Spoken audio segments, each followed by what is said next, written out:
마가복음 11장 12절로 26절 말씀 한 절씩 교독합니다. 이튿날 그들이 베다니에서 나왔을 때에 예수께서 시장하신지라 멀리서 잎사귀 있는 한 무화과 나무를 보시고 혹 그 나무에 무엇이 있을까 하여 가셨더니 가서 보신즉 잎사귀 외에 아무것도 없더라.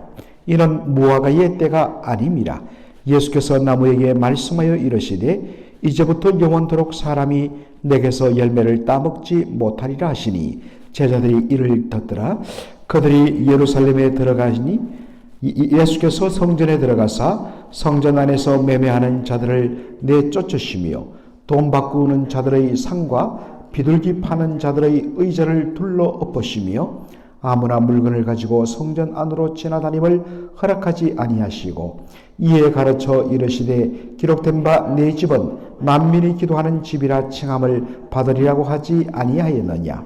너희는 강도의 소굴을 만들었도다 하시며 대제사장들과 서기관들이 듣고 예수를 어떻게 죽일까 하고 꾀하니 이런 무리가 다 그의 교훈을 놀랍게 여김으로 그를 두려워함일러라. 그리고 날이 저물매 그들이 성 밖으로 나갔더라. 그들이 아침에 지날 때에 무화과 나무가 뿌리채 마른 것을 보고 베드로가 생각이 나서 여짜오되 랍비여 보소서 저주하신 무화과 나무가 말랐나이다. 예수께서 그들에게 대답하여 이르시되 하나님을 믿으라. 내가 진실로 너희에게 이르노니 누구든지 이 산들어 들리어 바다에 던져지라 하며 그 말하는 것이 이루어질 줄 믿고 마음에 의심하지 아니하면 그대로 되리라. 그러므로 내가 너희에게 말하노니 무엇이든지 기도하고 구하는 것은 받은 줄로 믿으라. 그리하면 너희에게 그대로 되리라. 서서 기도할 때에 아무에게나 혐의가 있거든 용서하라. 그리하여야 하늘에 계신 너희 아버지께서도 너희 허물을 사하여 주시리라. 오늘 저는 마가복음 11장 12절로 26절을 본문으로 잎사귀만 무성함으로 라는 제목으로 말씀을 나누고자 합니다. 예수님께서 이 땅에서의 마지막 한 주간을 성전에서 보내셨습니다. 저녁에는 예루살렘에서 동쪽으로 약 2마일 떨어진 베다니로 가서서 주무시고 또 아침이면 성전에 나와서 사람들을 만나고 말씀을 전하는 그런 방식이었습니다. 예수님께서 예루살렘에 도착한 그 다음 날 베다니에서 나와서 성전을 향하여 가시는데 시장하였다라고 되어 있습니다. 그런데 마침 길가 저 멀리에 보니까 무화과 나무 한 그루가 보였습니다. 잎사귀가 무성한 나무였습니다. 그런데 가서 보니 잎사귀만 무성할 뿐 열매가 없었다는 것입니다.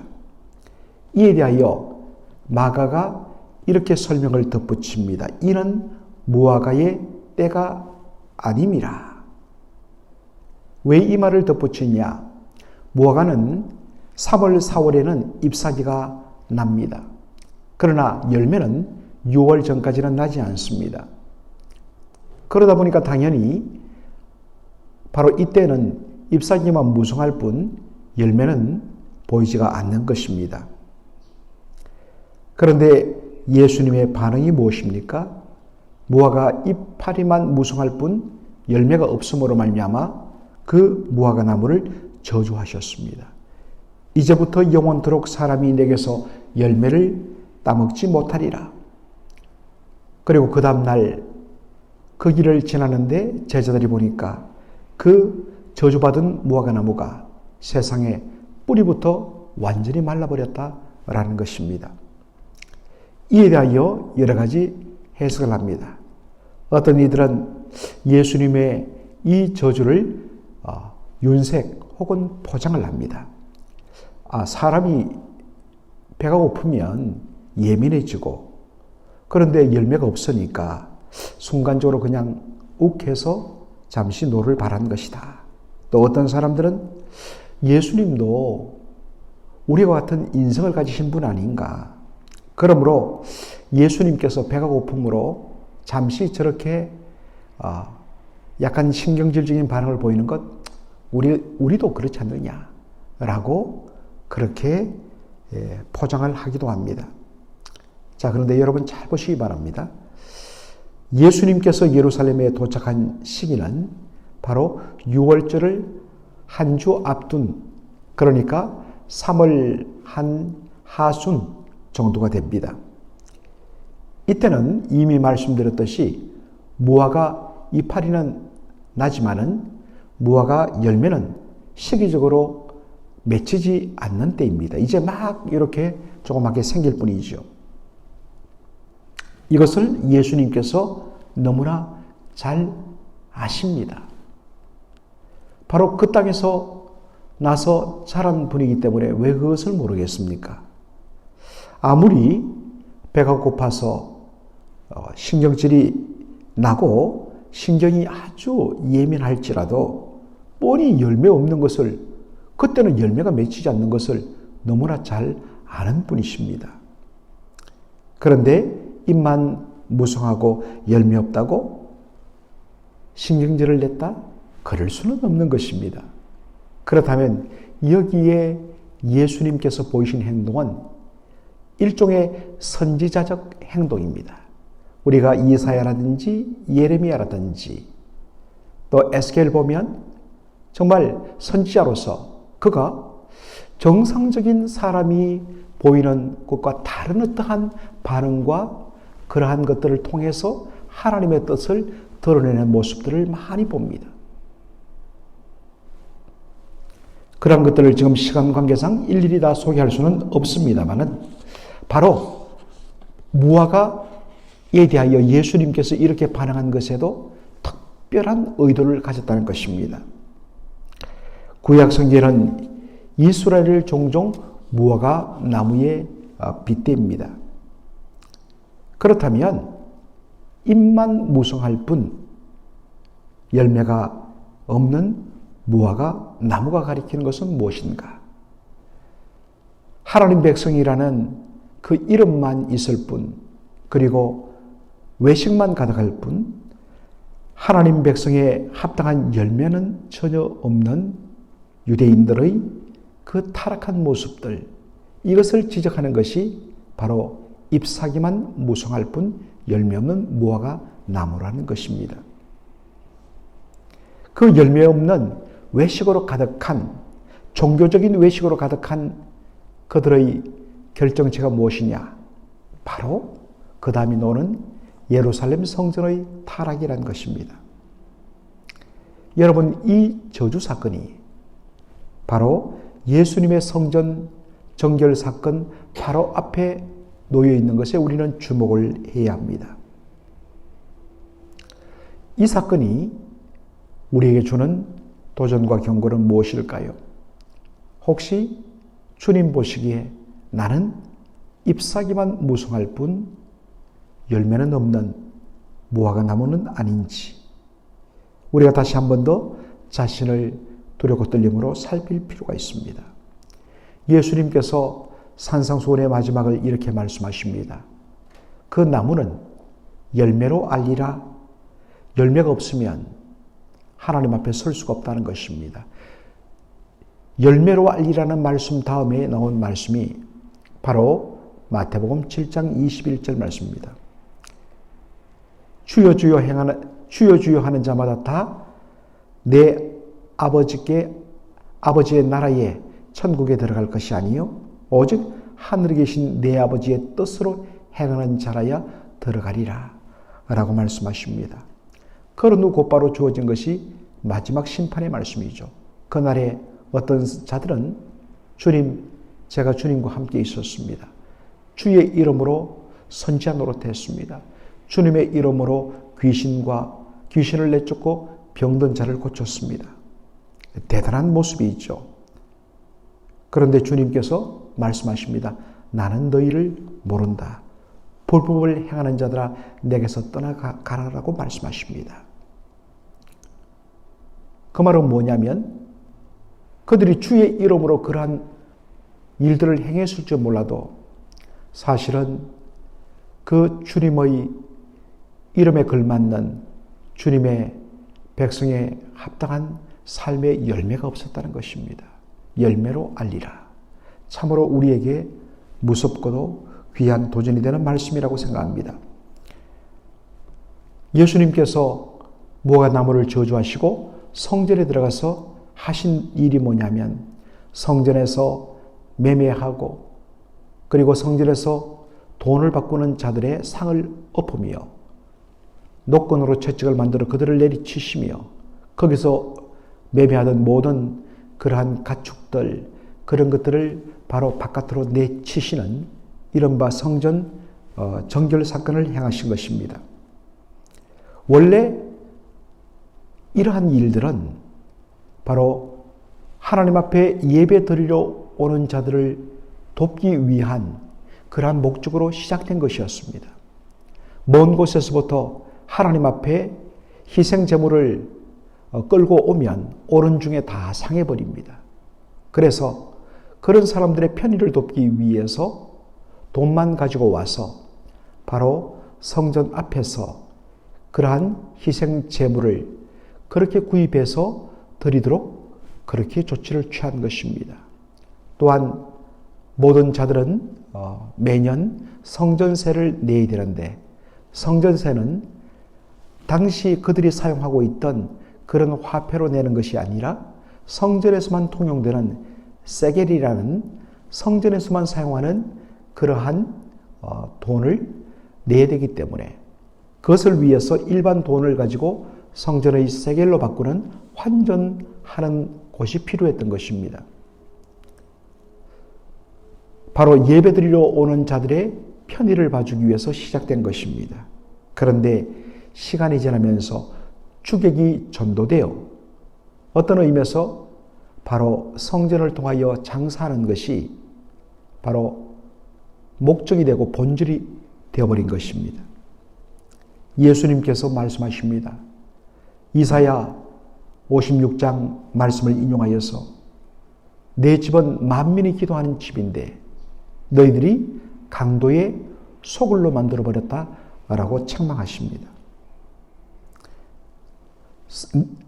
성전은 만민이 기도하는 집이라. 여러분 성전 마당에는 유대인만 들어갔습니다. 그러면 이방인으로서 개종하여서 여호와 하나님을 섬기기를 원하는 자들은 어떻게 하는가? 그래서 그들은 성전 이 본마당에는 들어갈 수 없지만은 바로 그 들어가기 전에 이방인의 뜰이란 것을 만들어서 거기서 기도하며 그래도 조금 멀리서라도 하나님을 예배하도록 그렇게 만들었습니다. 그것이 이방인의 뜰입니다. 그런데 이 성전에서 매매하는 사람들이 그들의 장사 터로 어디를 삼았느냐? 바로 이방인의 뜰에 그것을 설치한 것입니다. 그 결과 이방인들은 하나님 앞에 나와서 예배하고 경배드리는 것이 어떤 의미에서는 큰 방해를 당하는 것이죠. 바로 이것을 가리켜서 말합니다. 내 성전은 아버지의 집은 만민이 기도하는 집인데 너희가 강도의 소굴로 만들어버렸다고 예수님 책망하는 것입니다. 오늘 이 말씀을 보면서 다시 한 번 더 교회의 존재 목적에 대하여서 우리가 고민하게 됩니다. 교회는 예수 그리스도의 피로 값주고 사신 성도들이 우리 주님을 경배하며 바로 예배하기 위하여 모인 곳입니다.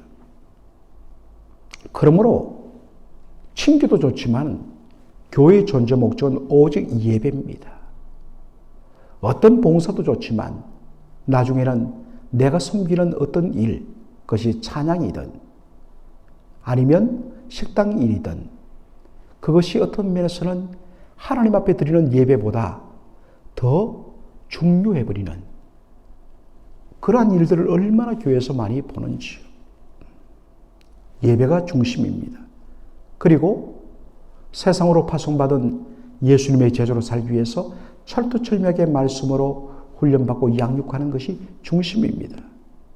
그런데 이것보다는 사람들과 만나고 교제하고 친교하는 것이 우선이 되어버리는 이런 아이러니를 얼마나 많이 보는지요. 선교하고 봉사하는데 우리의 모든 에너지를 다 쏟아야 되는데 어떤 의미에서 우리가 재정을 잘 관리하고 잘 유지하고 그거 굉장히 중요하지만은 어떤 의미에서는 남김없이 그 해의 재정을 다 어떤 면에서는 선교하고 구제하는 데 우리는 써야 되는데 그렇지 못한 그런 모습들이 얼마나 많은지요. 여러분 다 나름대로의 좋은 의도를 가지고 시작한 겁니다. 그러나 교회의 존재 목적인 예배와 양육과 선교와 봉사가 초점이 되지 아니하면 어느 순간에 주객이 전도되고 바로 본질이 완전히 무너져 버리는, 그래서 껍데기는 교회이지만 사실은 하나님 보시기에 고개를 돌리게 만드는 그런 교회들이 얼마나 많은지요. 범위를 축소하여서 하나님의 성전인 신약적인 개념으로 그리스도의 몸된 교회인 성도 한 사람 한 사람이 과연 바로 주님께서 부르신 그 교회의 목적과 본질에 합당한 신앙생활을 하고 있는가? 다시 한 번 더 돌아보면서 주님이 나를 보시면 뭐라고 말할 것인가? 강도의 소굴이라고 말씀하지 않는가? 아니면 하나님의 성령께서 거하시는 하나님의 거룩한 성전이라고 말씀을 들어야 되지 않는가? 다시 한 번 더 그러한 거룩한 도전을 받는 저와 여러분 되기를 주의 이름으로 축원합니다. 아멘. 살아계신 우리 아버지 하나님, 은혜와 사랑을 감사드립니다. 오늘 우리 주님께서 참으로 귀한 생명의 말씀을 통하여서 이 말씀에 담긴 주님의 의도를 깨닫게 하여 주시니 감사합니다. 우리 주님, 단순히 배가 고파서 신경질적 반응을 보인 것이 아니라 하나님께서 보내신 선지자적 사명을 감당하기 위하여서 의도적으로 껍데기만 요란하고 속 열매는 완전히 빠져버린 당시 이스라엘 유대인들의 그 외식에 대하여서 그렇게 무섭게 책망하기 위하여 의도적으로 이 사건을 보여주신 것을 봅니다. 이것이 바로 2000년 전 그 사람들에게만 해당되는 것이 아니라 오늘 우리에게도 해당되는 문제임을 기억합니다. 오 주님, 우리 안에 정말 주께서 진정 바라시는 그 본질과 목적에서 벗어나서 완전히 주객이 전도되어버린 그런 엉터리 신앙생활을 하고 있지 않았는지 저희들을 살피게 하시고 다시 주께서 우리를 부르신 교회의 본질과 사명에 집중하는 저희가 되게 하여 주시옵소서. 예수님의 이름으로 기도하옵나이다. 아멘.